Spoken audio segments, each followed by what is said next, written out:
Welcome to the lab. So we're still waiting for the storm that never came. The Weather Channel, I think, has dubbed it Jupiter, Ice Storm Jupiter, and we're still waiting. Some other places apparently have been hit, but as of yet, we haven't gotten any precipitation at all. I am, however, fighting off my daughter's cold, which she so deliberately gave me yesterday, and I am immensely grateful that I got this cold well after my arms healed from an accident that I had back in November. I broke both the radius in both arms and couldn't do this at all. It would have made a cold a horrific experience, not being able to hold any kind of Kleenex. Bad. Very bad. The funny thing about this cold is I'm not much of a medicine taker, but my wife brought me some dollar store nighttime cold medicine.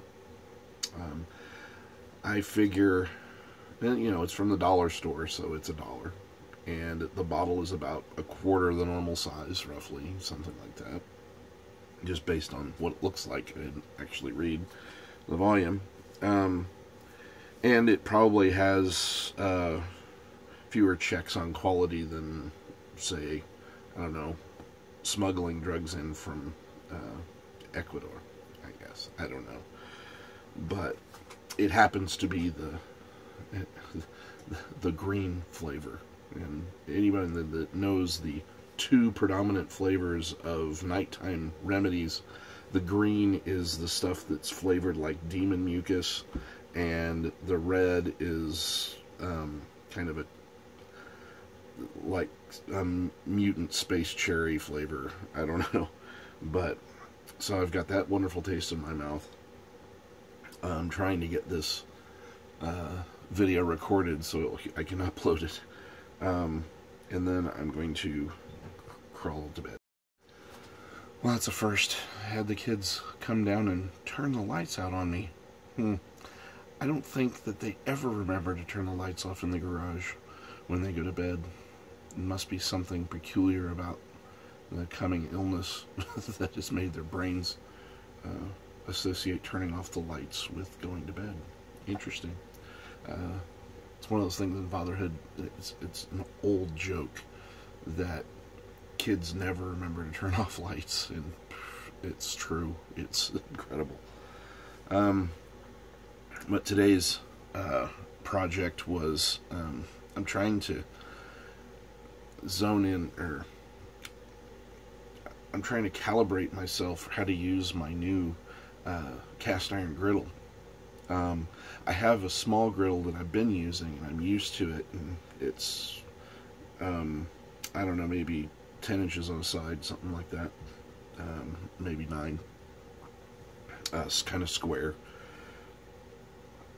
The new one's big enough that it goes over 2 burners, and I've used it a couple of times, but they're supposed to come pre-seasoned.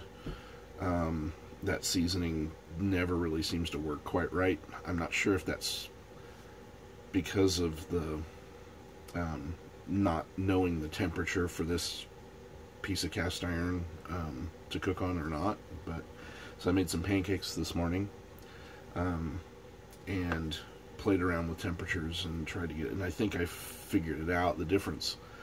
I knew exactly where to turn the temperature on our stove for the little griddle, because it actually rests on the burner. They're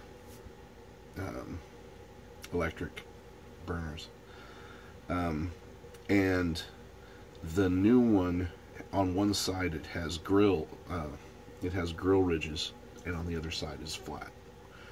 So when I have it set on the flat side, those grill ridges are what's coming closest to the burners. And I just needed to crank the heat up to make sure that enough heat was getting into the cast iron to make it work.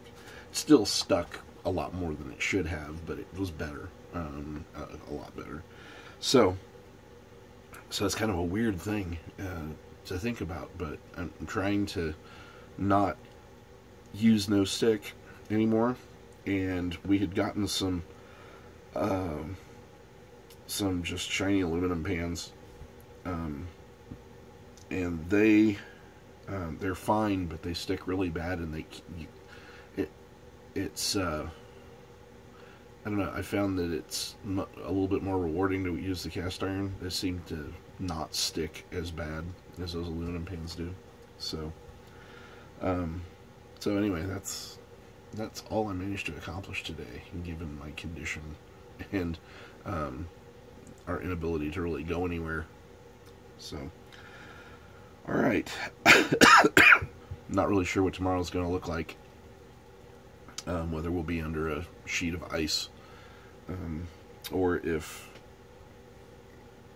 there won't be anything. I don't know. We'll see if I can get out in the morning. If I can't, then I will probably be down here.